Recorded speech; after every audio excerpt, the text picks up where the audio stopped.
अस्सलाम वालेकुम बच्चों, कैसे हैं आप? उम्मीद है खैरियत से होंगे। तो आज का हमारा काम है ग्रामर से। गुज़श्ता काम हमारा था हम से, उसमें अस्माए हुस्ना और हमने इमला की प्रैक्टिस की थी।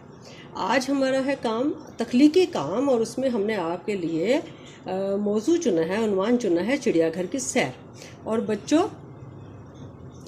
आप छुट्टियों से पहले स्कूल की तरफ से स्कूल के साथ चिड़ियाघर की सैर करने गए थे। तो बच्चों, आपने उस सारी सैर का हवाला देना है, लिखना है कि आपने वो सैर कैसे की थी, किस दिन गए थे, सैर का दिन कौन सा था, जब रवाना हुए थे तो क्या कुछ किया था आपने, कैसे गए थे, और आपके साथ टीचर कौन कौन गई थी। फिर जब आप जा रहे थे तो रास्ते में आपने क्या कुछ देखा, क्या मज़े किए आपने। चिड़ियाघर पहुंचने के बाद जानवर कौन कौन से देखे। अच्छा, उनमें सबसे प्यारा जानवर आपको कौन सा लगा था? अच्छा, तो किसी को हरन प्यारा लगा था। अच्छा, और किसी को हाथी प्यारा लगा था। ओहो हो, शेर से डर भी लगा था। तो ठीक है, अब सब कुछ बताइए, आपको कैसा कैसा लगा था। और जानवर देखे थे तो शरारती जानवर कौन सा लगा था आपको? अब आपको जो भी लगा था वो आपने बताना है, ठीक है। अच्छा जी। फिर आप लंच साथ लेके गए थे।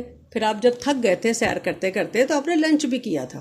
तो अब आप बताइए कि आप सब लोग अपने अपने घर से क्या लंच लेकर गए थे, और फिर वहाँ पे आपने कितना मज़ा किया था।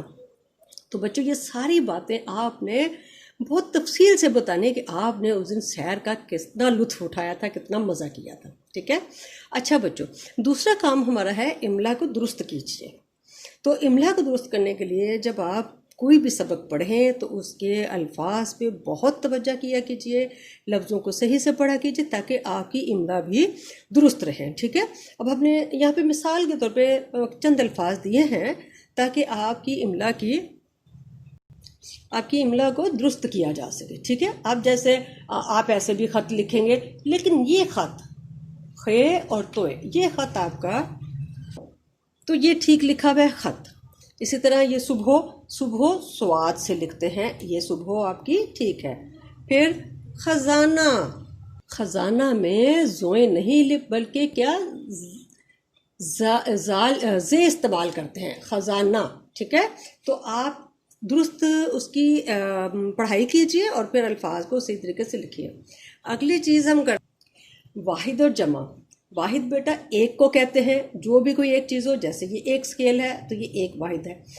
और जब एक से ज़्यादा चीज़ें हों तो उनको जमा में पढ़ते हैं, और उनकी जमा में अल्फाज थोड़े से तब्दील होकर लिखे जाते हैं, जैसे कपड़ा और कपड़े, कमरा एक कमरा और ज़्यादा कमरे कमरे, लड़की एक लड़की। आप में से हर कोई एक लड़की है, लेकिन जब आप क्लास में बैठते हो तो फिर आप लड़कियां होते हो।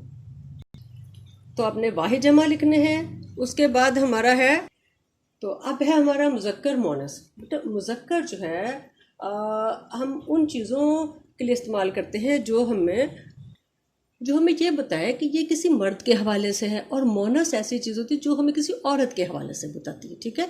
जैसे पहला हमारा है बाप। अब बाप के साथ कौन होते हैं? माँ होती है। तो बाप अगर मुज़क्कर है तो बाप की मोनस माँ। इसी तरह दादा, दादा के साथ कौन होता है? दादी होती है।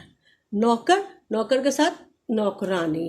तो बच्चों, जैसे आपको मुज़क्कर मोनस आपकी बुकलेट पे दिए हैं, आपने उनको अच्छी तरह से करना है याद करके। अच्छा, अगली चीज़ हमारी है एराब लगाइए। जो लफ्ज़ हम पढ़ते हैं उन लफ्ज़ों को अगर हम दुरुस्त तरीके से पढ़ें तो हमारी जो आवाज़ आती है, जो हमारी अदायगी होती है वो ठीक होती है, वरना फिर हम उल्टे सीधे लफ्ज़ बोल लेते हैं। अब जैसे ये लफ्ज़ शोर है, शोर पर जब हम एराब लगाएंगे तो शीन वाव ज़बर शो और रे साकिन, तो लफ्ज़ बना शोर, ठीक है। बगैर एराब के शोर, और एराब लगा के हमने इसकी आवाज़ को ज़्यादा वाज़ेह कर दी, शोर। इस तरह है औरत। अब हम इसको कैसे पढ़ें? औरत है, औरत के लिए इसके हम कैसे एराब लगाएंगे? आइन वाव ज़बर औ और रे तेज ज़बर रत, तो क्या बना? औरत, ठीक है। तो बच्चे, जो अल्फाज आपको दिए हुए हैं आपकी बुकलेट में, उन पे आपने सब पे एराब लगाने हैं, और एराब लगाकर आपने अपने काम को मुकम्मल करना है। तो हमारा जो आज का काम है वो नंबर 1 आपने इमला करनी है, आपने वो चिड़ियाघर की सैर लिखनी है। फिर इमला आपका काम है, वाहिद जमा है, मुज़क्कर मोनस है, और एराब लगाइए आपका काम है। तो बच्चों, अपना काम प्यारा प्यारा कीजिए। जब आपकी बुकलेट चेक करें तो आपका काम बहुत खूबसूरत होना चाहिए। अल्लाह हाफिज़ बच्चों।